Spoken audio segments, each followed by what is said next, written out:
Well, when you say a platform, what you're saying is that it's programmable. So when Rediff.com says that we have become a platform, we are announcing the fact that the entire website right now is a programmable entity residing on the internet. So now any programmer anywhere in the world will now have access to come and build any feature or an application and enhance the website. Well, we have our own markup language, which is well defined and which you can find in the developer forum and on the developer pages within Rediff.com itself. But what is important to note is that it is that markup language is 100% compatible with Facebook markup language, FPML. And so technically, if you are using FPML to do an application on Facebook, you could just with very little effort be able to do the same same on the Rediff platform. You could go to developer.rediff.com and check greater details about how to build an application, what kind of markup languages you could use, what kind of APIs are available to you, and more importantly, what is the structure of that app, how you can do it. It's pretty simple. If you've been doing Facebook, you can do it very simply. Start with?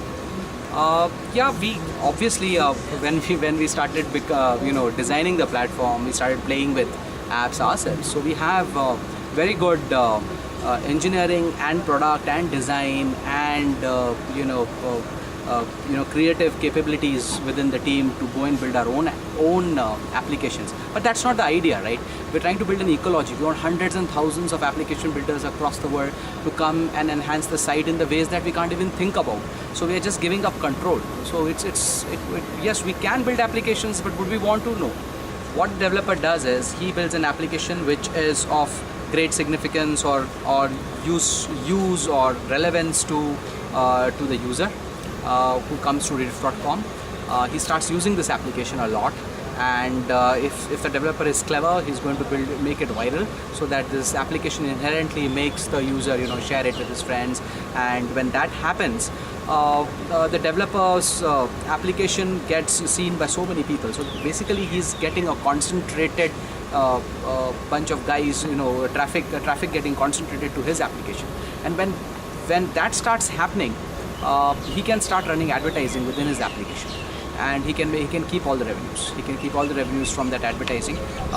If he is going to use an ad network to pump in those ads, whatever his revenue sharing agreement with the ad network guys is going to be there.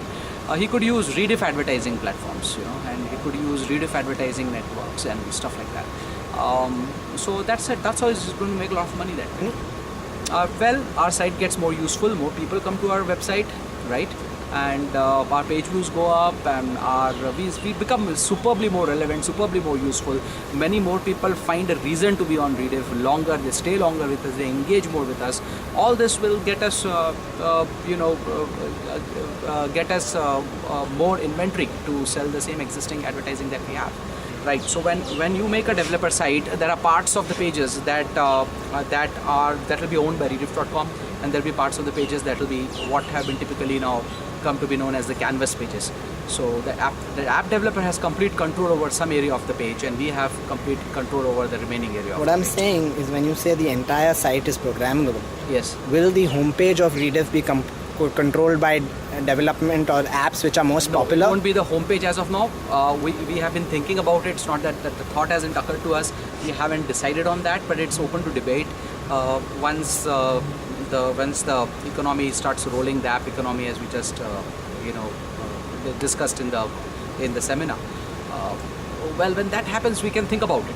We can definitely think about it, but I'm not sure. I'm really not sure. Right.